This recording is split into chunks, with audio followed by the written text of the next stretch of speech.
Most restaurant advice sounds good. It's clean, it's confident. It makes sense when you first hear it. And then you try to use it the following Tuesday night. And that's when the gap shows up. In today's video, I want to explain exactly why most restaurant marketing advice just doesn't translate to reality and why the disconnect is certainly not a failure on your part.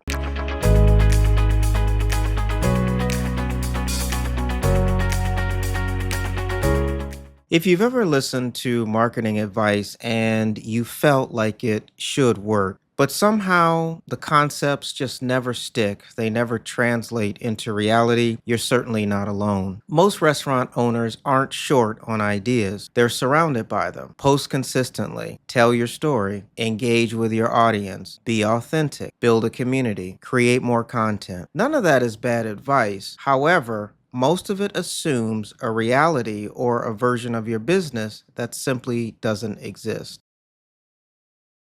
Most restaurant marketing advice assumes a few things. It assumes that you have predictable schedules, consistent staffing, spare time during the day, emotional energy after service. It assumes marketing can happen in clean blocks of time. It assumes that you're not already managing dozens of decisions before lunch. And more dangerously, it assumes that execution is just a matter of self-discipline. That's not a character flaw in you. It's simply a mismatch between theory and the reality of day-to-day restaurant ownership. Marketing advice is created in very calm environments: offices, conference rooms, studios, whiteboards. Restaurants are not calm environments. They're interruptions stacked on interruptions. Even the best plans commonly get derailed by call offs, supplier issues, rushes, complaints, equipment failures, sudden price spikes. By the time the night ends, you're not thinking about engagement metric. What you're really trying to think about is closing up, meeting payroll, and getting home for the day. Advice that ignores that reality isn't wrong, it's just incomplete.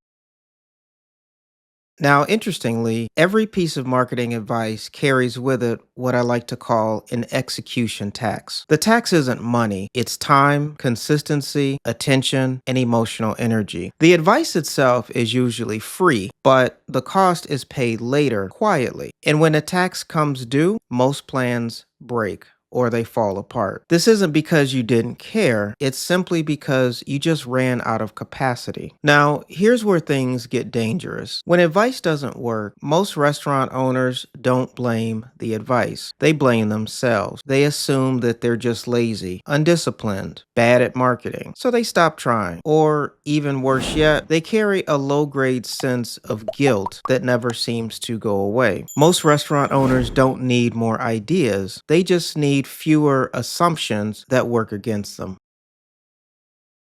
A lot of marketing advice boils down to one idea: just try harder, post more, show up more, be more consistent. But effort isn't the missing ingredient, alignment is. Marketing that only works when you're not busy will never survive a restaurant. The best marketing survives busy nights when things don't go perfectly. So, what works in reality isn't louder marketing, it's steadier marketing. Not intensity, consistency. Not creativity, reliability. Not bursts, but steady presence. Marketing that fits into the natural rhythm of your operation has a chance to stick. Marketing that fights reality burns out quickly. Now, I'm certainly not here to criticize consultants, creators, or platforms. Most advice is directionally correct. But I've consulted with enough small independent restaurant owners to know that the advice that is given or the assumptions that they're working with just don't work in reality. This advice is best suited for businesses with large teams, buffers of both time and money, and established systems already in place that work that they can just build from. Most independent restaurants operate closer to the edge. Advice that doesn't respect that edge creates friction instead of momentum.